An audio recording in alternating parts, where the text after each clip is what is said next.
அதிகாரம் நாம் எல்லாரும் சேர்ந்து வாசிக்கலாம். 7வது வசனத்தில் இருந்து 16வது வசனம் வரைக்கும் நாம் எல்லாரும் வாசிக்க போகிறோம். 7வது வசனத்திலிருந்து 16வது வசனம் வரைக்கும் பிலிப்பியர் 3வது அதிகாரம் 7வது வசனத்திலிருந்து 16வது வசனம் வரைக்கும். ஆகிலும் தோன்றிரு எவைகளோ அவைகளை கிறிஸ்துவுக்காக நஷ்டம் என்று எண்ணினேன். அது மாத்திரமல்ல, என் கர்த்தராகிய இயேசு கிறிஸ்துவை அறிகிற அறிவின் மேன்மைக்காக எல்லாவற்றையும் நஷ்டம் என்று எண்ணிக்கொண்டும் இருக்கிறேன். நான் கிறிஸ்துவை ஆதாயப்படுத்திக் கொள்ளும்படிக்கும் நியாய பிரமாணத்தினால் வருகிற சுயநீதி உடையவனாயிராமல் கிறிஸ்துவை பற்றும் விசுவாசத்தினால் வருகிறதும் விசுவாசத்தின் மூலமாய் தேவனால் உண்டாயிருக்கிறதுமான நீதியை உடையவனாயிருந்து கிறிஸ்துவுக்குள் இருக்கிறேன் என்று காணப்படும்படிக்கும் இப்படி நான் அவரையும் அவருடைய உயிர்த்தெழுதலின் வல்லமையையும் அவருடைய பாடுகளின் ஐக்கியத்தை அறிகிறதற்கும் அவருடைய மரணத்துக்கு ஒப்பான மரணத்துக்கு உள்ளாகி எப்படியாயினும் நான் மரித்தோர்ந்த உயிரோடு எழுந்திருப்பதற்கு தகுதியாயிருக்கும்படிக்கும் அவருக்காக எல்லாவற்றையும் நஷ்டம் விட்டேன், குப்பையுமாக எண்ணுகிறேன். நான் அடைந்ததாயிற்று அல்லது முற்றிலும் தேறினவனானேன் என்று எண்ணாமல் கிறிஸ்து இயேசுவினால் நான் எதற்காக பிடிக்கப்பட்டேனோ அதை நான் பிடித்துக் கொள்ளும்படி ஆசையாய் தொடர்கிறேன். சகோதரரே, அதை பிடித்துக் கொண்டேன் என்று நான் எண்ணுகிறதில்லை. ஒன்று செய்கிறேன், பின்னானவைகளை மறந்து முன்னானவைகளை நாடி கிறிஸ்து இயேசுவுக்கு தேவன் அழைத்த பரம அழைப்பின் பந்தய பொருளுக்காக லக்கை நோக்கி தொடர்கிறேன். ஆகையால் நம்மில் தேறின யாவரும் இந்த சிந்தையாய் இருக்க கடவோம். எந்த காரியத்திலாயிலும் நீங்கள் வேறு சிந்தையாய் இருந்தால் அதை தேவன் உங்களுக்கு வெளிப்படுத்துவார். ஆயிலும் நாம் எதுவரைக்கும் தேறியிருக்கிறோமோ அது முதல் ஒரே ஒழுங்காய் நடந்து கொண்டு ஒரே சிந்தையாய் இருப்போமாக. பரலோக பிதாவே, இந்த காலவெளியிலும் உடைய வார்த்தைக்காக நாங்கள் நன்றி சொல்லுகிறோம். பரிசுத்த ஆவியானவர் எங்கள் நடுவில் வெளிப்பட்டு எங்கள் ஒவ்வொரு பிள்ளைகளுடைய இருதயங்களிலும் நீர் பேசும் வெளிப்படும் தடைகளை எல்லாம் மாற்றி நீர் ஆசீர்வதிக்க வேண்டும் என்று உம்முடைய திருக்கரங்களில் ஒப்புக் கொடுத்து செபிக்கிறேன். அடிமையை தாழ்த்துகிறேன், ஒப்புக் கொடுக்கிறேன். கர்த்தர் வெளிப்பட்டு பேசும். கர்த்தராகிய இயேசுவின் நாமத்தில் நாங்கள் கேட்டு செபிக்கிறோம் நல்ல பிதாவே, ஆமென், ஆமென், அல்லேலூயா. பவுல் சொல்லக்கூடிய சில முக்கியமான சத்தியத்தை நாம் இங்கே வாசிக்கிறோம். ஆமென், ஆமென். அந்த முதல் காரியத்தில் அவர் 2 காரியத்தை சொல்லுகிறார். ஒன்று சுயநீதி, இன்னொன்று கிறிஸ்து மூலமாய் வருகிற நீதி. ஆமென். சுயநீதி என்று சொல்லும் போது ஒவ்வொரு உலகத்தில் இருக்கிற ஒவ்வொரு மனிதனும் ஏதாவது ஒரு வகையிலே அவன் முயற்சி செய்து தேவனுக்கு பிரியமாய் உண்டாக்கி அவர் தன்னை ஏற்றுக்கொள்ள வேண்டும் என்று விரும்புகிறான். ஆமென். ஏதாவது ஒரு வகைகளை ஒரு முயற்சிகளை எடுக்கிறான். அந்த தேவனை தான் பிரியப்படுத்த வேண்டும் என்று முயற்சி எடுத்து ஏதாவது செய்து முயற்சி எடுத்து அப்படி சுயநீதி உடையவனாக வாழுகிறான். ஆமென். தன்னுடைய சொந்த முயற்சி எடுத்து கர்த்தர் அதை அங்கீகரிக்கணும். ஆனாலும் அது அநேகருக்கு அது ஒரு அசூரன்ஸோ, அவருக்கு அது பிரியமா இருக்கிறதா அல்லது அவர் என்னை ஏற்றுக்கொள்ளக்கூடிய நிலையில நான் இருக்கிறேனா என்பது அவர்களுக்கு என்ன செய்யாது, தெரியாது. ஆமென். ஆனா அவங்களுக்குள்ள ஒரு முயற்சிகள் என்ன செய்கிறது, நடக்கிறது. ஒரு ரிலிஜியஸ், ஒரு மத ரீதியாக ஒவ்வொரு மனிதனும் ஒரு விதமாக என்ன செய்கிறான், தேவனை பிரியப்படுத்துகிறோம் என்று அவன் செயல்பட ஆரம்பிக்கிறான். அதே போலதான் அப்போஸ்தலனாகிய பவுலுடைய வாழ்க்கையை நாம் பார்த்தாலும் முதல் வசனங்களில் இருந்து நாம் பார்க்கும்போது அவன் சொல்லக்கூடிய காரியங்கள், அவன் சுயநீதியை சொல்லுகிறான். 4வது வசனத்துல மாமிசத்தின் மேல் நம்பிக்கை வைக்க வேண்டுமானால் நானும் வைக்கலாம், வேறு ஒருவன் மாம்சத்தின் நம்பிக்கை வைக்க நினைத்தால் நான் அதிகமாய் அப்படி செய்யலாம். நான் 8ஆம் நாளிலே விருத்த சேனம் பண்ணப்பட்டவன், இஸ்ரவேல் வம்சத்தான், பெய்யவின் கோத்திரத்தான், எபிரேயில் பிறந்த எபிரேயன், நியாய பிரமாணத்தின் பரிசேயன், பக்தி வைராக்கியத்தின்படி சபையை துன்பப்படுத்தினவன், நியாய பிரமாணத்துக்குள்ள நீதியின்படி குற்றம் சாட்டப்படாதவன். அப்படி தன்னுடைய சுய நீதி உடையவனாய் ஆல் பெர்ஃபெக்ட். ஆமென், அல்லேலூயா. எல்லாமே பெர்ஃபெக்டா வாழ்ந்தவன் என்று அவன் எண்ணினான். முதல் வாழ்க்கை. அல்லேலூயா, ஆமென். ஐ அம் பெர்ஃபெக்ட். தேவனுக்கு நியாய பிரமாணத்தின்படி என்னை யாரும் என்ன செய்ய முடியாது, குற்றப்படுத்த முடியாது. ஏனென்றால் நியாய பிரமாணத்துக்கு ஏற்றபடி நான் நடக்கிறேன். அல்லேலூயா. ஓய்வு நாளை நான் என்ன செய்யல, அலட்சியமா எண்ணினது இல்லை. ஆமென். எல்லா காரியத்திலும் நான் ஒழுங்கா இருக்கிறேன் என்ற சுயநீதி உடையவனாய் தன்னுடைய கிரியைகளிலே தன்னுடைய முயற்சிகளிலே ஒரு சாட்டிஸ்பாக்சன். அல்லேலூயா. ஆமென். நான் முடிந்தேன், அட்டைன் பண்ணியிருக்கிறேன், என் வாழ்க்கையில நான் நல்லா இருக்கிறேன். ஏன் இன்னைக்கும் அநேக கிறிஸ்தவர்கள் அவர்கள் எண்ணிக்கொண்டிருக்கிற காரியம் அதுதான். ஆமென். நான் நல்ல ஒரு ஆவிக்குரிய வாழ்க்கையை நான் வாழ்ந்து விட்டேன். ஆமென். நான் அவர் வரும்போது நான் நிச்சயமா ஆமென் தேவனுக்குள்ளே கடந்து போவேன். ஆமென். என்னுடைய வாழ்க்கை எனக்குள்ளே ஒரு திருப்தி. நான் நல்லா ஜெபிக்கிறேன், நல்ல வேத வாசிக்கிறேன், என்னுடைய நடக்கைகளில் எல்லாம் பெர்ஃபெக்ட் அப்படி என்று நிறைய செல்ஃப் ரைச்சியஸ் பர்சன்ஸ் அவங்க சபைக்குள்ளும் என்ன செய்றாங்க, இருந்து கொண்டே இருக்கிறாங்க. அவங்கள அறியாம ஒரு கான்பிடன்ஸ் இருக்கோ இல்லையோ, ஒரு அசூரன்ஸ் இருக்கோ இல்லையோ, அவங்க எண்ணுறாங்க கர்த்தர் வந்தா நானும் பரலோகம் போயிடுவேன் அப்படிங்கிற ஒரு நம்பிக்கையோடு, அதாவது ஒரு இதுல சுயநீதி உடையவளா இருக்கிறாங்க. ஆமென். ஆனா என்னைக்கு இந்த பவுல் இயேசுவை சந்தித்தானோ, என்றைக்கு இந்த பவுல் இயேசுவை சந்தித்தானோ, அப்பொழுதே அவன் ஆரம்பிக்கிறான், இந்த சுயநீதினால ஒரு பிரயோஜனமும் இல்லை. அல்லேலூயா. அந்த சுயநீதினாலே நான் இன்னும் மரணத்துக்கு அவன் பாத்திரவானா இருக்கிறேன். இந்த சுயநீதினாலே நான் மரணத்துக்கு தப்ப என்னால முடியாது. ஆமென். அல்லேலூயா. அந்த எட்டர்னிட்டியை, அந்த பெர்ஃபெக்ட என்னால் அடைந்து விட முடியாது என்ற நிலைப்பாட்டுக்குள்ளே வந்து இப்போ கிறிஸ்து மூலமாய் அவரை விசுவாசிக்கிறது மூலமாய் வரக்கூடிய நீதி அதை அடையும்படியாய் நாடுகிறான். அல்லேலூயா. ஆமென். விசுவாசத்தினாலே உள்ள நீதி. ஆமென். அல்லேலூயா. 9ஆம் வசனத்திலே ஆவிதான் அவர் சொல்லுகிறார், நான் கிறிஸ்துவை ஆதாயப்படுத்திக் கொள்ளும்படிக்கும் நியாய பிரமாணத்தினால் வருகிற சுயநீதியை உடையவனாயிராமல் கிறிஸ்துவை பற்றும் விசுவாசத்தினால் வருகிறதும் விசுவாசத்து மூலமாய் தேவனால் உண்டாயிருக்கிறதுமான நீதியை உடையவனாய் இருந்து கிறிஸ்துவுக்குள் இருக்கிறேன் என்று காணப்படும்படிக்கு. அப்படி பாருங்க. அப்ப விசுவாசத்தினால் வருகிற நீதி. இன்னைக்கு இருக்கிற கிறிஸ்தவங்களுடைய விசுவாசம் எப்படி இருக்குன்னா, நான் ஒரு சுகவீனமா இருந்தேன், நான் ஜெபம் பண்ணேன், ஆண்டவர் என் தலைவலியை மாற்றி விட்டார். அந்த விசுவாசத்துல தான் நிறைய கிறிஸ்தவ வாழ்க்கை ஓடிக்கொண்டிருக்கிறது. ஆமென். அல்லேலூயா. அல்லது நான் ஒரு வீட்டுக்காக ஜெபம் பண்ணிட்டு இருந்தேன், அல்லது ஒரு வேலைக்காக ஜெபம் பண்ணேன், விசுவாசத்தோடு இருக்கிற கர்த்தரை தருவார். அதெல்லாம் ஒரு காமன் பர்சன், அதாவது ஒரு எல்லா மனிதருக்கு இருக்கிற இயல்பான ஒரு விசுவாசம். ஆமென். அதை ஆண்டவர் எண்ணுகிற காரியம் அல்ல. அது நம்முடைய என்ன சொல்றது, என்ன வேதம் சொல்லுகிறது, உலகத்திலே எல்லா மனிதருக்கும் வருகிற பிரச்சனை தான் நமக்கு என்ன செய்யுது, வருது. வித்தியாசமே இல்லை. அதனால அந்த விசுவாசத்தினால நாம பெரிய அந்த ஒரு எண்ணத்துக்குள்ள அந்த நீதியாய் தேவன் எண்ணுவதில்லை. ஆண்டவர் நம்மிடத்துல ஒரு ஜெனியூன், அதாவது உண்மையான ஒரு விசுவாசம் இருக்கிறதா என்பதை பரிசுத்து பார்க்கிற தேவனாய் இருக்கிறார். அல்லேலூயா. ஆமென். நமக்கு உண்மையான அவரை விசுவாசிக்க கூடிய அந்த அளவுக்கு எந்த சூழ்நிலையிலும் அந்த விசுவாசத்தோடு நாம் இருக்கிறோம் என்பதை அவர் அறியவதற்கு நம்மை அவர் விசுவாசத்தை புடமிட சோதிக்க அவர் விரும்புகிறார். அல்லேலூயா.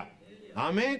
அதுல அந்த விசுவாசத்தை தான் பவுல் பேசுகிறார் ஒழிய சாதாரண ஒரு காரியத்தை உலக தேவைகளுக்காக நான் விசுவாசத்தை வந்தது அதனால அந்த ஒரு விசுவாசமா எண்ணிவிட கூடாது. 2 கொரிந்தியர் 13வது அதிகாரம் ஆமென் 5வது வசனத்தில் நாம் வாசிக்கிறோம், நீங்கள் விசுவாசம் உள்ளவர்களோ என்று உங்களை நீங்களே சோதித்து அறியுங்கள், உங்களை நீங்களே பரிசுத்து பாருங்கள், இயேசு கிறிஸ்து உங்களுக்குள் இருக்கிறாரா என்று உங்களை நீங்களே அறியீர்களா, நீங்கள் பரீட்சைக்கு நில்லாதிருந்தா அறியீர்கள். அப்ப பரீட்சை டெஸ்ட் என்கிறது எல்லா மனுஷனுக்கும் என்ன செய்கிறது உண்டு.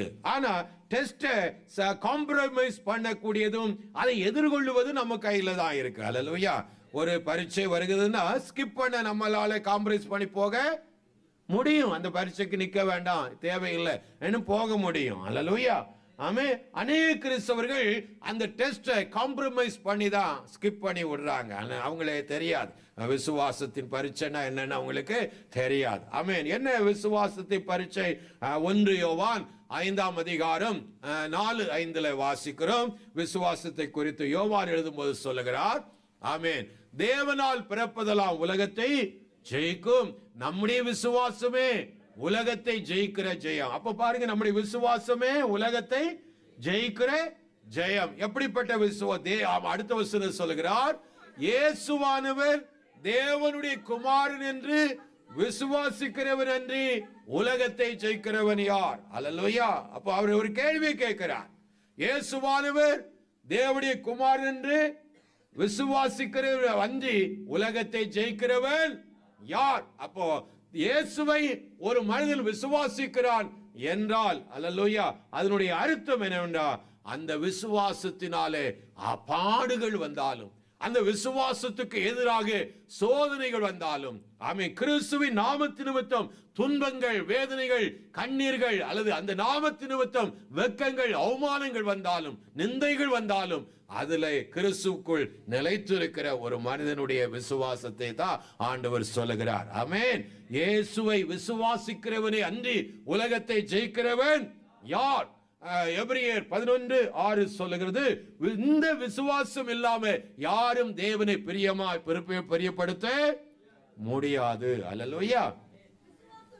விசுவாசம் இல்லாமல் தேவனிடத்திலே அவரை பிரியப்படுத்துவது கூடாத காரியம். போதும். ஆமென். அப்போ தேவனுடைய பிள்ளைகளாக இருக்கிற நாம விசுவாசத்துல ஒரு பரீட்சையில நிற்க வேண்டும். அல்லேலூயா. அதுதான் பவுல் சொல்றார், நல்ல ஒரு போராட்டத்தை போராடினேன், விசுவாசத்தை காத்துக்கொண்டேன். ஆமென்.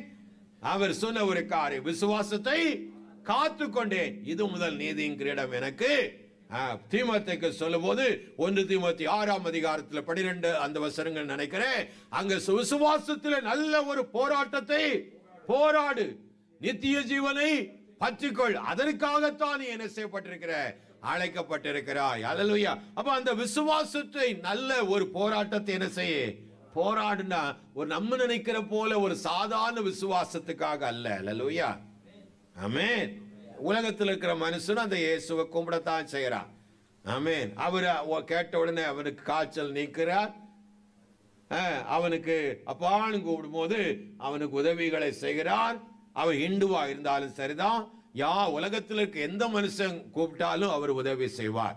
நல்லோர் மேலும் தீயோர் மேலும் மழையையும் சூரியனையும் ஒளிய செய்கிற ஒரு நல்ல தேவன் தான்.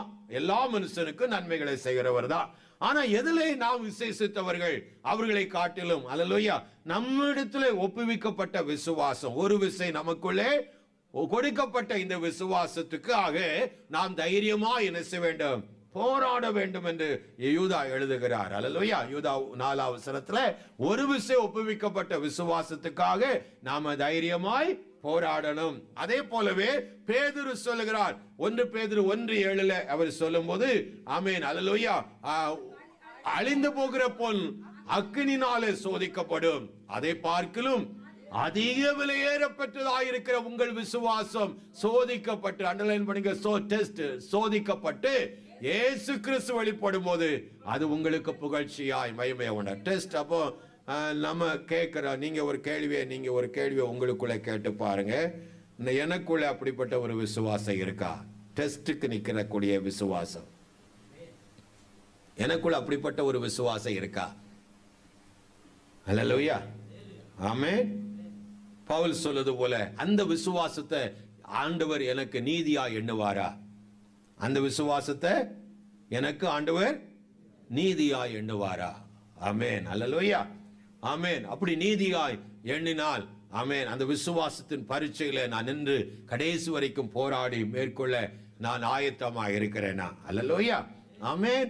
பல வகைகளிலே அப்போ பவுல் சொல்லுவது போல இந்த விசுவாச பரீட்சை என்பது நமக்கு உண்டு, அதை மாற்றம் இல்லை. அதுல நாம கிறிஸ்துவை பற்றி கொண்டு இருக்க வேண்டும். ஆகவேதான் பவுல் சொல்றார், கிறிஸ்துவை பற்றி விசுவாசத்தினால் வருகிறதும் விசுவாசத்தின் மூலமாய் தேவனால் உண்டாயிருக்கிறதுமான நீதி, விசுவாசத்தினாலே தேவனிடத்தில் இருக்கிறதுமான நீதியை உடையவனாயிருந்து கிறிஸ்துவுக்குள் இருக்கிறேன் என்று காணப்படும்படிக்கு, அல்லேலூயா, கிறிஸ்துவுக்குள் இருக்கிறேன் என்று காணப்படும்படிக்கு. முக்கியமா இப்ப 10 வசனத்துல வாருகிறார், இப்படி நான் அவரையும் அவருடைய உயிர்த்தெழுதலின் வல்லமையையும் அவருடைய பாடுகளின் ஐக்கியத்தையும் அறிகிறதற்கு அப்படி மரணத்துக்கு ஒப்பான மரணத்துக்குள்ளாகி எப்படியாயினும் நான் மரித்தோரை விட்டு உயிரோடு எழுந்திருப்பதற்கு தகுதியாகும்படிக்கு. பாருங்க, நல்ல கவனிக்க, அந்த வசனத்தை எல்லாரும் சேர்ந்து வாசிக்கலாமா?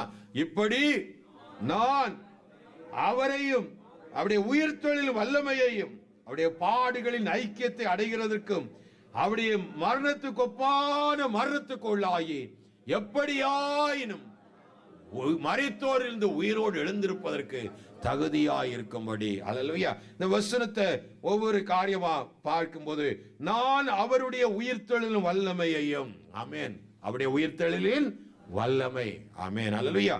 கிறிஸ்துவானவரை பிதாவாகிய தேவன், ஆமென், மரித்தோரை விட்டு என்ன செய்தார்? எழுப்பினார். அல்லேலூயா. அந்த வல்லமை குறித்து பவுல் எபேசியர் 1:19 18-19 சொல்லுகிறார். அல்லேலூயா. கிறிஸ்துவை மரித்தோரிட்டு எழுப்பினவர். அல்லேலூயா. 1 கொரிந்தியர் 15 அதிகாரம், ஆமென், 53 54 வசனங்களிலே ஆண்டு பவுல் எழுதுகிறதை நாம வாசிக்கிறோம். அல்லேலூயா. அழிவுள்ளதாகிய, ஆமென், சாவுக்கு ஏதுவானவைகள் தரித்துக் கொள்ள வேண்டும். அழிவுள்ளதாகியது அழியாமையும் சாவுக்கு ஏதுவானது சாவாமையும் தரித்துக் கொள்ளும் போது மரணம் ஜெயமாக விழுங்கப்பட்டது என்று எழுதியிருக்கிற வார்த்தை என்ன செய்யும்? நிறைவேறும். மரணமே உன் கூரங்கே, பாதாளமே உன்னுடைய ஜெயம் எங்கே? அப்படி மரணத்தையும் பாதாளத்தையும் மேற்கொண்டு கிறிஸ்துவை உயிரோடு எழுப்பின தேவ பிதா வல்லமை, பரிசுத்த ஆவியினுடைய வல்லமை. கரங்களை எல்லாம் சொல்லாமா? ஆமென். அதைத்தான் பவுல் எழுதுகிறார் ரோமர் 8 அதிகாரம் 11. அந்த ஆவியானவர் உங்களுக்குள்ளே வாசமாயிருந்தால் உங்களையும் மரித்தோரை விட்டு என்ன செய்வார்? உயிரோடு எழுப்புவார். கரங்களை நன்றி சொல்லுமா? ஆமென். அப்ப அந்த அப்படிப்பட்ட மேன்மையான உயிர் தொழிலை எப்படியாய் நாம் பங்கடைவதற்கு அவர் சொல்லி வருகிறார். எனது முதலாவது விசுவாசத்தை நான் என்ன செஞ்சிருக்கணும்? காத்து பரீட்சைக்கு உட்படுத்தியிருக்கணும். அவருடைய பாடுகளின் ஐக்கியத்தை அறிகிறதற்கும், இரண்டாவது சொல்றார் அவருடைய பாடுகளின் ஐக்கியத்தை, the fellowship of the Lord's suffering, ஆமென், கர்த்தருடைய பாடுகளினுடைய ஐக்கியத்துக்குள்ளான அதை அறியவும். அல்லேலூயா. அப்படின்னா ஏன் அவர் விரும்புகிறார்? பாடுகளுடைய ஐக்கியம் ஏன் சொல்றார்?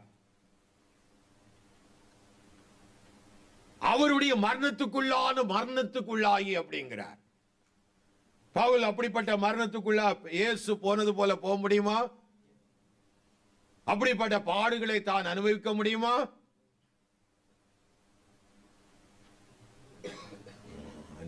என்ன பாக்குறீங்க? முடியுமா? முடியாதா? அவர் சொல்றார் அவருடைய பாடுகளின் ஐக்கியத்திற்கும் அவருடைய மரணத்துக்கு ஒப்பான மரணத்துக்குள்ளாகி. அப்படின்னா நம்ம ஒரு கேள்வியை கேட்கணும்.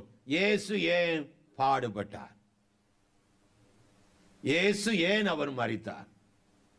ஆமே, ஏதோ வழி இல்லாம அவர் மரிச்சு போயிட்டாருங்க, ஆளை விடுங்க, அப்படி இல்லை. ஆமே, ஏன் மரித்தார்? ஏன் பாடுகளை அனுபவித்தார்?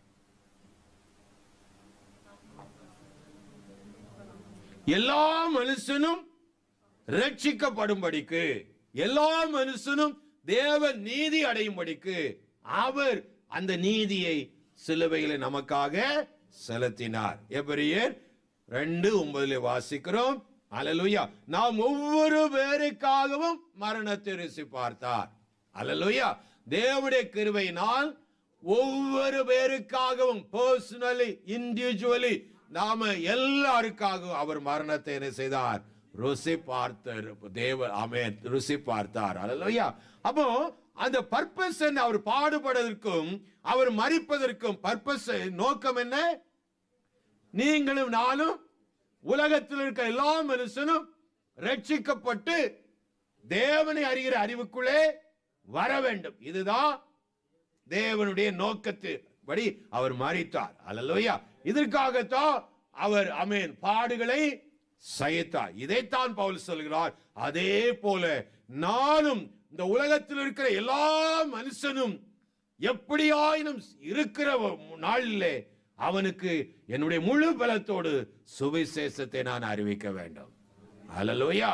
அதன் மூலமாய் முழு உலகம் ரட்சிக்கப்படுவதற்கு என்னால் முடிந்த அளவுக்கு இயேசு விட்ட அந்த பாடு, இயேசு அந்த மரணத்தை ருசி பார்த்ததை நானும் என்னுடைய சரீரத்தில் அனுபவிக்க, சுவிசேஷத்தினால் வருகிற நிந்தையானாலும், சுவிசேஷத்தினால் வருகிற பாடுகளானாலும், போராட்டங்களானாலும், அவமானங்களானாலும், ஆமென், என்ன வந்தாலும் தாங்கிக் கொள்ள நான் ரெடியா இருக்கிறேன். ஆமென், அல்லேலூயா. அப்படிப்பட்ட மரணத்துக்குள்ளாகி, அப்படிப்பட்ட பாடுகளுக்குள்ளாகி கிறிஸ்துவுக்குள் உயிரோடு எழுந்திருப்பதற்கு, அல்லேலூயா, ஆமென், இதைத்தான் பவுல் எழுதுகிறார். அல்லேலூயா, ஆமென். அப்போ அதனால்தான் அப்போஸ்தலர் நடவடிக்கை 20ஆம் அதிகாரத்துல பவுல் பேசும்போது அவர் சொல்வார், எப்படியாயினும் கிறிஸ்துவுடைய ஊழியத்தை நான் நிறைவேற்றவே என்ன செய்கிறேன், விரும்புகிறேன் என்று சொல்லுகிறதை நான் பார்க்கிறேன். 24ஆம் வசனம், ஆகிலும் அவைகளை ஒன்றை குறித்தும் கவலைப்படேன், என் பிராணனை நான் அருமையாய் எண்ணேன், என் ஓட்டத்தை சந்தோஷமாய் முடிக்கவும் தேவனுடைய கிருபையின் சுவிசேஷத்தை பிரசங்கம் பண்ணும்படிக்கு நான் கர்த்தராகிய இயேசுவிடத்தில் பெற்ற ஊழியத்தை நிறைவேற்றவே என்ன செய்கிறேன். கட்டுகளும், அது 23 கட்டுகளும் காவல்களும் உபத்திரங்களும் எனக்கு வைக்கப்பட்டிருக்கிறது. ஆவியானவர் என்ன சொல்ல, பட்டணந்தோறும் தெரிவிக்கிறதை மாத்திரம் அறிந்திருக்கிறேன். அல்லேலூயா. அப்போ கட்டுக வருது, ஊத்திரம் வருது, பாடு வருதுன்னு அவர் வீட்டில் முடங்கி கிடக்கல. அல்லேலூயா, ஆமென். சுவிசேஷத்தை எதற்காக பிடிக்கப்பட்டேனோ, ஆமென், அதற்காக அப்படின்னு சொல்லி அவர் தன்னுடைய மரணமே 21ஆவது அதிகாரம், ஆமென், அப்போஸ்தலர் 21ஆவது அதிகாரத்துல பவுல் 14வது வசனங்களிலே நினைக்கிறேன் 13 வாசிங்க. அதற்கு பவுல், நீங்கள் அழுது என் இருதயத்தை ஏன் உடைத்து போட பண்ணுகிறீர்கள்? எருசலேமிலே நான் கர்த்தராகிய இயேசு நாமத்துக்காக கட்டப்படுவதற்கு மாத்திரமல்ல, மரிக்கவும் ஆயத்தமாய் இருக்கிறேன் என்றார். அல்லேலூயா, ஆமென். இப்ப நீங்க பாருங்க, சுவிசேஷத்தை அறிவிக்கலனா என்ன நடக்கும்? நமக்கு அறிவிக்கலனா என்ன நடக்கும்? என்ன நடக்கும்? நடக்கும் என்ன நடக்கும்? நமக்கு ஐயோ, அங்க நமக்கு விசுவாசத்துல பரீட்சைக்கு ஏது வழி இல்லை. நீ இயேசுன்னு ஒருவர் உண்டுன்னு உலகத்துக்கு சொன்னான் தானே உன் விசுவாசத்தை அறிக்கை பண்ற. நல்லா கவனிங்க, நீ சுவிசேஷம் சொல்லல, ஒரு ஆத்துவ பாரம் கூட உனக்கு இல்லை. அதாவது இயேசு எதற்காக மரித்தார், அந்த மரணத்திலும் அந்த பாடுகளில் நான் பங்குள்ளவனாக இருக்கணும்னா உங்களுக்குள்ளும் அப்படிப்பட்ட தாகமும் ஏக்கமும் இருக்கணும். எல்லா மனுஷனும் ரட்சிக்கப்படணும், எல்லா மனுஷனும் ரட்சிக்கப்படணும். எப்படியாவது ஒரு சிலருக்காவது சுவிசேஷத்தை அறிவிக்கணுங்கிற ஏக்கம் உண்டா. ஒரு மனிதன் இயேசுவை நேசிக்கிற, அவரை அன்பு கூறுறேன்னு சொன்னா, இவன் சுவிசேஷம் அறிவிக்கலன்னா அவன் பொய்யனா இருக்கிறான். உண்மையிலே ஒரு மனிதன் தேவன் நேசிக்கிறான்னா அவருடைய இருதயத்தின் சிந்தையை அறிந்திருப்பான். அல்லேலூயா. அவருடைய சிந்தை என்ன? எல்லா மனுஷனும் எப்படியாவது இயேசுவை அறிந்து இந்த ரட்சிப்பை பெற்றுக் கொள்ளணும். அதுதான் அவருடைய விருப்பம். அல்லேலூயா. அந்த விருப்பத்தை அவன் வாழ்க்கையில செயல்படுத்த விரும்புவான். அல்லேலூயா. 4 பேருக்கு என்ன செய்வான்? சுவிசேஷத்தை அறிவிப்பான். அதான் யாக்கோபு சொல்றான், கிரியை இல்லாத விசுவாசம் செத்த விசுவாசம். நீ விசுவாசம் இருக்குன்னு சொல்லிட்டு அந்த காய்ச்சலுக்கும் பனிக்கும் மாத்திரம் விசுவாசத்தை அப்ளை பண்ணிட்டு இருந்தீங்கன்னா நீ செத்த நபர். உண்ட ஒரு கிரியையும் இல்ல. ஆனா சுவிசேஷத்தை சொல்லும் போது அங்க பரீட்சைகள் உண்டாகிறது, நிந்தைகள் உண்டாகிறது, அவமானங்கள் ஏன் மரணமே உண்டாகிறது. ஆனாலும் அப்படிப்பட்ட சூழ்நிலையிலும் மரித்தாலும் பரவாயில்ல, ஒரு சிலருக்கு ஆயினும் சுவிசேஷத்தை அறிவிக்க வேண்டும் என்று வர்றாங்க பாருங்க. அவன் தான் இயேசுடைய பாடுனா என்ன, அவருடைய மரணம் என்ன என்பது அறிந்திருக்கிறவன். கரங்களை எல்லாம் சொல்லாமா? ஆமென். இல்லைன்னா உங்க வாழ்க்கையில என்ன கிடையாது? விசுவாசம். அதான் பவுல் 2 தீமோத்தேயுக்கு எழுதும் போது 1ஆம் அதிகாரம் 8-9 சொல்லும் போது சொல்வார், ஆகையால்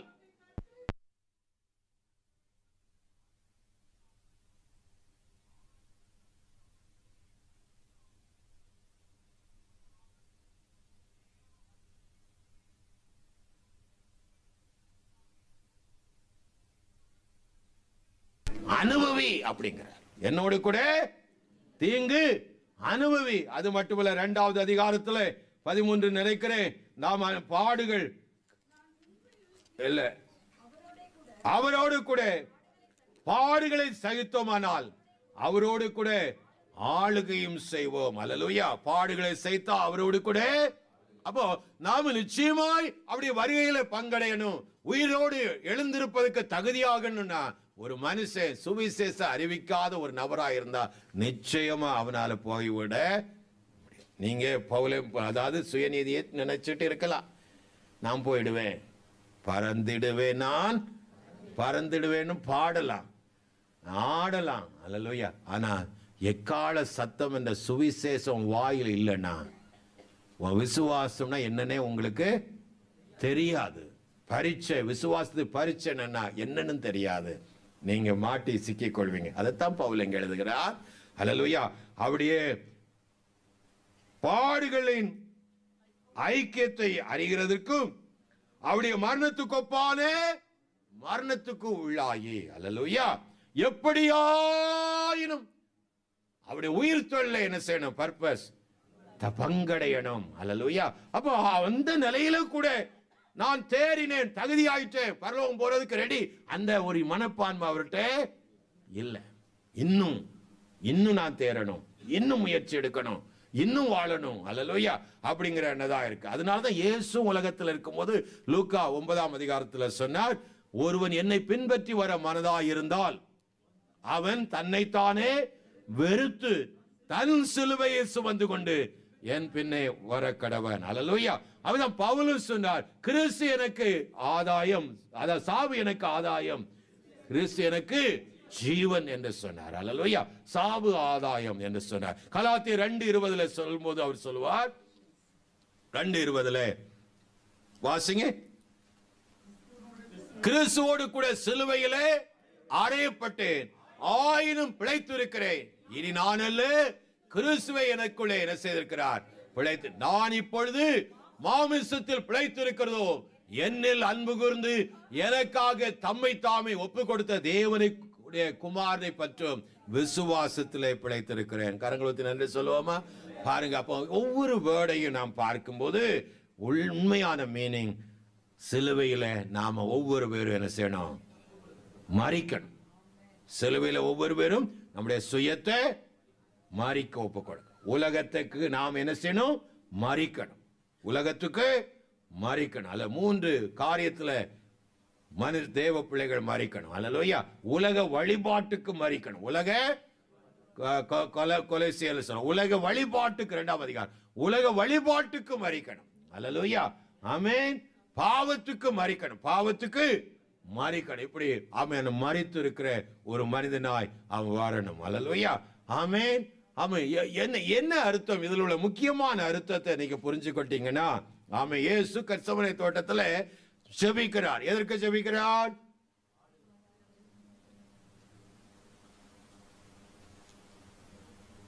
ஜெபிக்கிறார். எதுக்குங்க ஜெபித்தார்? பாடு. இதுக்காகத்தான் உலகத்துக்கு வந்தேன்னு சொன்னார். அப்புறம் போய் ஏன் ஜெபிக்கணும், அழணும், இரத்த வேர்வை சிந்தணும்?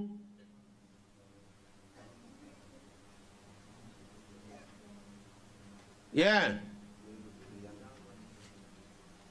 பாடுபட ரெடி, மறிக்கவும் ரெடி, அதுல மாற்றமே இல்லை. அல்லேலூயா. அதுக்காக அவர் அப்படிப்பட்ட அழுகையா என்ன செய்யல? ஆனா முழு உலகத்தின் மனுஷனுடைய பாவத்தை தன்மையில போட்டு பிதா தன்னுடைய முகத்தை மறைக்கிற அளவுக்கு போறதுக்கு அவருக்கு விருப்பம் இல்லை. ஆமென். அல்லேலூயா. ஆனாலும் தேவ சித்தத்தை செய்ய தன்னை முழுவதும் அர்ப்பணித்தார் இல்லைங்களா? தன்னுடைய சரீரத்தையும் தன்னுடைய ஆவியையும் மரணத்துக்கு ஒப்பு கொடுத்து, அதாவது அந்த சித்தத்தை தேவனுக்கு ஒப்பு கொடுத்து, தேவ சித்தத்தை செய்ய ஒப்பு கொடுத்த அந்த நிலைதான் நம்ம ஒவ்வொரு பேருக்கும் வரன்மை ஒழிய, தேவ சித்தத்தை செய்வதற்கு நம்முடைய சுய சித்தத்தை மறிக்க ஒப்பு கொடுக்கிற நிலைக்கு வரும்போதுதான் அவன் தன் சிலுவையை சுமக்கிறான்னு அர்த்தம். அல்லேலூயா. எதுல புரியுது? இல்லைன்னா அவன் சுய வாழ்க்கையை தான் என்ன செய்யறான்? வாழுகிறான். தனக்கு தானே வாழ்ந்துட்டு இருக்கிறான். பேருக்கு கிறிஸ்தவன், பேருக்கு ஆராதனை, பேருக்கு பாடல்கள், பேருக்கு அவன் சந்தோஷமா ஒரு ஃபெல்லோஷிப், அவ்வளவுதான். ஆனா அவனுக்குள்ளே தேவ விசுவாசத்தின் செயல்பாடுகள் இல்ல. ஆமென். முயற்சிகள் இல்ல. அல்லேலூயா. கொஞ்சம் யோசித்து பாருங்க, என்னைக்காவது உங்க சொந்த நபர் ரட்சிக்கப்படாத உங்க அண்ணன் தம்பிக்காக ஒரு நாளாவது உபவாசம் இருந்து ஜெபம் பண்ணி இருக்கிறீங்களா? ஒரு நாள் உபவாசம் இருந்து அழுது இருக்கிறீங்களா? அப்ப உங்களுக்கு தெரியும் நீங்க எப்படிப்பட்ட நபர் என்று, சுயநலம் உள்ளவர்கள் என்று நமக்கு தெரியும். அல்லேலூயா. ஆமென். கண்ணெதிரே எத்தனையோ கூட்ட ஜனங்கள் அழிந்து போகிறாங்க. கிறிஸ்துவின் சிந்தை நமக்கு இருக்குமானா நிச்சயமா ஆத்மாவுக்காக அழுது, ஆத்மாவுக்காக செபித்து, நம்மளால என்ற அளவுக்கு முயற்சிகளை என்ன செய்வோம், எடுப்போம். இந்த வாழ்க்கை கொஞ்ச காலம்தான், குறுகிய காலம். அல்லேலூயா. ஆனா அது இயேசுவுக்காக பயன்பட வேண்டும் என்று தேவன் விரும்புகிறார். அல்லேலூயா. அதைத்தான் பவுல் சொல்றார், எப்படியாயினும் அவருடைய உயிர்த்தெழுதல்ல பங்கடைவதற்கு, ஆமென், அல்லேலூயா, அவருக்காக எல்லாவற்றையும் நஷ்டம் என்று விட்டேன், குப்பையுமாக எண்ணுகிறேன். என்னைக்கு இயேசுவை ஏற்றுக்கொண்டாரோ அன்னைக்கே அவன் தலையை கழுத்தை பிடிச்சி வெளியே தள்ளி விட்டாங்க. நிச்சயமா குடும்பத்தில் உள்ளவன் எல்லாம் தள்ளி விட்டுருப்பான். ஆமென், அல்லேலூயா. ஏன்னா ஹை சொசைட்டி, அவங்க சாதாரண நபர் அல்ல. தரிசிஸ் பட்டணத்துல பேர் பெற்ற ஒரு குடும்பம். அல்லேலூயா. ராஜரீக குடும்பம் சொல்லுவாங்க இல்லையா, அப்படிப்பட்ட பேர் பெற்ற ஒரு குடும்பத்துல ஒரு நபர் கிறிஸ்துவை ஏற்றுக்கொண்டு நான் போறேன்னு சொல்லி விசுவாசத்தை, அந்த யூத மார்க்கத்தை மறுதலிச்சு போனா அந்த வீடு சும்மா வச்சிருப்பாங்களா? ஆமென். எல்லாம் குப்பை அப்படின்னு போட்டுட்டு வெளியே போனார். கரங்களுக்கு எல்லாம் சொல்லாம ஆமென். எல்லாம் நஷ்டம். ஆனா இன்னைக்குள்ள உலகத்துல கிறிஸ்துவோடைய வாழ்க்கை என்ன? எதை பவுல் விட்டாருன்னு சொல்றோமோ அதைத்தான் இன்னைக்கு நாம தேடிக்கொண்டு இருக்கிறோம். நல்ல வாழ்க்கை, சுகபோகமான வாழ்க்கை, நல்லா என்டர்டெயின்மெண்ட் நல்லா பண்ணணும், அப்படியே வாழ்ந்து சுகமா இருக்கணும். அதுதாங்க. யாரும் டிஸ்டர்ப் பண்ணிடக்கூடாது. ஏன் வீணு பம்பு, டிஸ்டர்ப் பண்ணாத ஒரு வாழ்க்கை வாழ்ந்து அப்படியே மடிஞ்சிடணும், அப்படியே நரக குழியில போயிடணும் அப்படின்னு எதிர்பார்க்கிறோமே. அப்படி இருக்கக்கூடாது. அல்லேலூயா. ஹலோ. ஆமென், ஆமென். சுவிசேஷம் அறிவிக்காவிட்டால் எனக்கு ஐயோ. ஐயோன்னா ஐயோதான். அல்லேலூயா. அது நம்மேல் விழுந்த கடமை. அல்லேலூயா. அப்புறம் அது ஏன் அவர் சொல்றார் பாருங்க. இப்போ என்ன செய்கிறேன், இதற்காக நான் என்ன செய்கிறேன் என்பதை சொல்றேன். ஆமென். நான் அடைந்ததாயிற்று அல்லது முற்றிலும் தேறினு என்று எண்ணுகிறதில்லை. ஐ அம் பெர்ஃபெக்ட், நான் ஓகே, பரலோகம் போதுக்கு ரெடி என்ற எண்ணத்துக்குள்ளே நான் வருவது இல்லை. என்னால் தானே நான் என்னை முற்றிலுமாய் பெர்ஃபெக்ட் ஆக முடியாது. யாருமே இந்த உலகத்துல பெர்ஃபெக்ட் கிடையவே, யாருமே இந்த உலகத்துல தேறினவர்கள் கிடையவே கிடையாது. அல்லேலூயா. ஆனா அதை நோக்கி பிரயாணம் போகிறோம். அல்லேலூயா. அதை நோக்கி நம்முடைய போக்கஸ், அந்த எட்டர்னிட்டி, ஒரு பெர்ஃபெக்ட்னஸ், பரிபூர்ணத்துக்கு நேராக நம்ம கடந்து போகிறோம். அல்லேலூயா. எத்தனை பேர் புரியுது? நம்ம பரிபூர்ணத்துக்கு நேரா போறோம். நாம முடிஞ்சிச்சு, நடந்துச்சு, ரட்சிக்கப்பட்டு ஞானசாரம் எடுத்து எல்லாம் ரெடி, அபிஷேகம் பண்ணப்பட்டு ஓகே எவ்ரிதிங் பெர்ஃபெக்ட் அப்படிங்கிறது இல்ல. அல்லேலூயா. அது எந்த ஒரு மனிதனாலும் பெர்ஃபெக்ட் ஆக முடியாது. அதை நோக்கி பிரயாணம் போய் கொண்டிருக்கிறார். அதான் பவுல் எழுதுகிறார், தேறின் என்று எண்ணுமாமல் கிறிஸ்து இயேசுவினால் நான் எதற்காக பிடிக்கப்பட்டனோ அதை பிடித்துக் கொள்ளும்படி என்ன செய்கிறேன், ஆசையாய் தொடர்கிறேன். அதற்கு அவர் செய்கிற காரியம், அதற்கு சகோதரரே, அதை பிடித்துக் கொண்டேன் என்று எண்ணுகிறதில்லை, ஒன்று செய்கிறேன், பின்னானவைகளை மறந்து. நல்ல கவனிங்க. பின்னா நமக்கு நிறைய ஆண்டவருக்குள்ள நிறைய எக்ஸ்பீரியன்ஸ் இருக்கும் இல்லையா? முன்னாடி பரீட்சையில எல்லாம் சில இடத்துல எல்லாம் ஜெயித்து வந்திருப்போம் இல்லைங்களா? சில இடத்துல என்ன செஞ்சிருக்கலாம், தோற்று போயிருக்கலாம். அது ஜெயமோ தோல்வியோ அதெல்லாம் ஓரங்கட்டி வை. ஆமென். இனி என்ன எக்ஸ்பீரியன்ஸ், இனி என்ன, எப்படி தேவனுக்குள்ளாக அனுபவமாக்கி கொள்ள முடியும், இன்னும் தேவனுக்குள்ள என்னென்ன செய்ய முடியும் என்பதை நோக்கி நாம போடுமே ஒழியே, பழைய நான் அப்படிலாம் வாழ்ந்தேன், என்ன தெரியுமா, அப்படிலாம் நடந்தேன், இன்னும் இவ்வளவு காரியத்தை நான் சாதிச்சுட்டேங்கிறது முட்டாள்தனம். அல்லேலூயா. அதெல்லாம் மறந்து, தோல்வியாயிருந்தாலும், பாவத்தில் உள்ள வீழ்ச்சியாயிருந்தாலும், அவன் எழும்பக்கூடாதா இருந்தாலும் அதையெல்லாம் விட்டுட்டு, ஆமென், மறுபடியும் என்ன விட்டுட்டான்னா நம்ம மறக்க போறதில்ல. தேவன் செய்ததை மறக்க சொல்லல.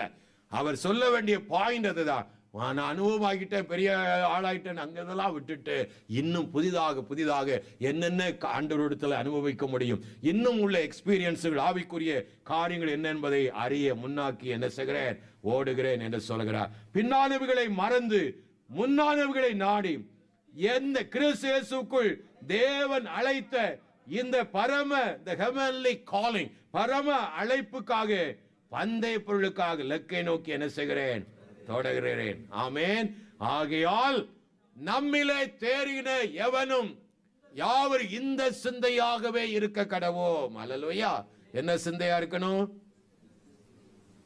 இவ்வளவு தூரம் நம்ம பேசணும் இல்லைங்களா? அந்த சிந்தையா இருக்கவே கடவோம். அல்லேலூயா. சுவிசேஷத்தை அறிவித்து அவருடைய பாடுகளுக்குள்ளாகி மரணத்துக்குள்ளாகி, ஆமென், எப்படியாயினும் உயிரோடு எழுந்திருப்பதற்கு பழையனெல்லாம் என்ன செய்யணும், மறந்து, ஆமென், புதிதான அனுபவங்களுக்குள்ளே பெற்றுக்கொள்ள. அல்லேலூயா. பாருங்க, எப்போதெல்லாம் சுவிசேஷம் அறிவிக்கிறீங்களோ, எப்போதெல்லாம் பாடுகளுக்குள்ளே போறீங்களோ, அன்னைக்கு நீங்க பாத்தீங்கன்னா தேவனோடு ரொம்ப க்ளோஸா இருக்கிறத நீங்க உணர்ந்திருப்பீங்க. அல்லேலூயா. ரொம்ப அது வரைக்கும் இல்லாத தெய்வீக பிரசன்னமும் ஆளுகையும் ரொம்ப க்ளோஸுக்குள்ள இருப்பீங்க. ஆமென். அல்லேலூயா. பாடுகளுக்குள்ளே போகிற பொழுதுதான் கிறிஸ்து நிமித்தம் உள்ள பாடு. பேதுரு அதைத்தான் எழுதுறார். 1 பேதுரு 4ஆம் அதிகாரம், 1 பேதுரு 4ஆம் அதிகாரத்துல நாம வாசிக்கும் போது நீங்க 14ஆம் வசனம், கிறிஸ்துவின் நாமத்து நிமித்தம் நிந்திக்கப்பட்டால் பாக்கியவான்கள், ஏனென்றால் தேவனுடைய ஆவியாகிய மகிமையுள்ள ஆவியானவர் உங்கள் மேல் தங்கி இருக்கிறார். அவர்களாலே தூசிக்கப்படுகிறார், உங்களாலே மகிமைப்படுகிறார். The glory, உங்களாலே தேவ மகிமைப்பட்டு உங்களோடு கூட க்ளோஸ் ஆயிருப்பார். அல்லேலூயா. ஆமென். இதை செய்யாதவனுக்கு தேவ பிரசன்னம்னா என்ன, ஆவியானவர்னா எப்படி இருப்பார்? பாடுகளுக்குள்ள போகும்போதுதான் அவரை கண்கூடா நீங்க பார்க்க முடியும். அல்லேலூயா.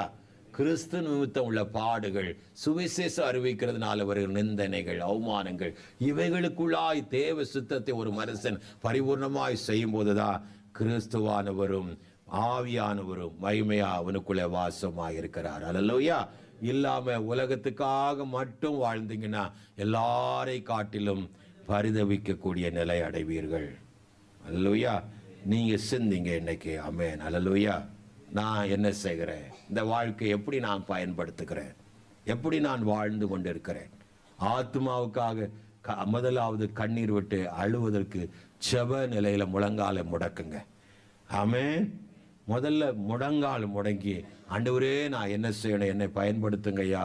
ஒரு சிலருக்கு அது பயன்படுத்துங்கன்னு கேளுங்க. அல்லேலூயா. ஒரு சில ஆத்மாவாது நான் ஆதாயமாக்க எனக்கு உதவி செய்யுங்கன்னு கேளுங்க. அல்லேலூயா. செபிங்க.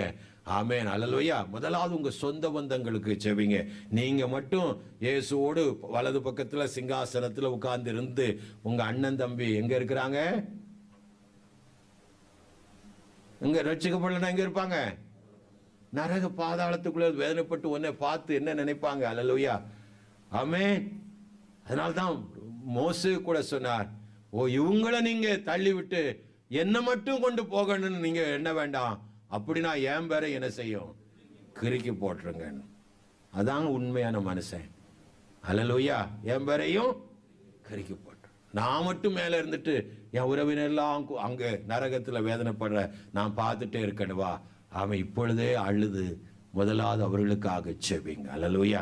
2வது பட்டணங்கள், கிராமங்கள், இவர்களுக்காக செபிங்க. ஜெபத்து நிலையை மாற்றுங்க.